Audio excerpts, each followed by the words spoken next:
Hey there, guys. So today we have another review, and thanks a lot, Joe, again, for this awesome beer and all the amazing beers in your box.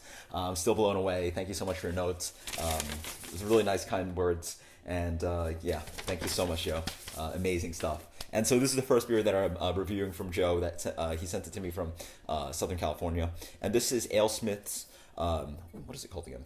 San Diego Pale Ale, 0.394, San Diego style pale ale. Interesting. One of the more interesting stories behind the name of a beer. This was Tony Gwynn's, for you baseball fans out there, his highest batting average for a season, I believe. Not a huge baseball fan, but I know Tony Gwynn's name. Really interesting name for a beer. So yeah, for Tony Gwynn, we're drinking beer. Awesome stuff. So the beer comes. This is 6% pale ale, by the way. The beer comes in a light amber color, very clear. But yeah, you can tell there's a little bit of a caramel, kind of amber, caramel malt in there. Let's get the aroma on this.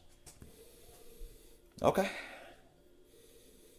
Up front, I notice there's a big kind of almost stinky, kind of dank quality.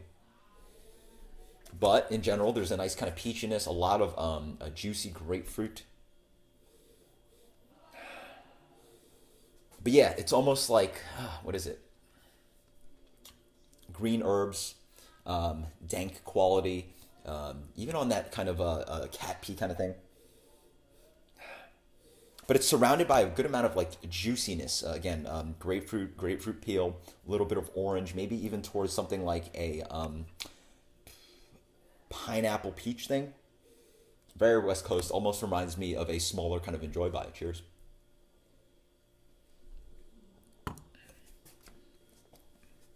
Okay. Nice and crisp on the flavor. Up front, a bit of that kind of dank quality, but in general, it's sort of like green leaves and pine that I'm getting. Very green kind of flavors. A good amount of grapefruit in the middle. Grapefruit bittering on the back end.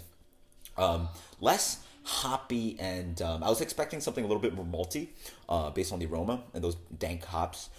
This on the flavor is actually very nice and crisp. A little bit grainy. Maybe that malt is coming through. A touch of grainy kind of flavor. Medium bitterness, not too bitter on the back end. Not too aggressive, assertively hop forward. But nice and crisp. Good stuff. Yeah, good amount of fruity qualities again with that kind of green kind of hop quality. Nice and crisp and clean beer. For me, I could use something with a lighter kind of malt backbone. Again, something more like a breadiness going on. This one has a little of kind of a candy sugar kind of sweetness behind it, a little bit of graininess, but really nice and clean beer. For me, I believe this beer gets a 90 on Beer Advocate. I'm not sure. It's a brewery only release, so not too many reviews. For me, this beer probably gets something like an 89. I want to say something like that. I could use something a little bit more hop forward. It's a slightly restrained. I'd say it's a medium minus kind of hop character, but really well crafted, nice and balanced. So until next time, guys, cheers. Later. Thanks a lot, Joe.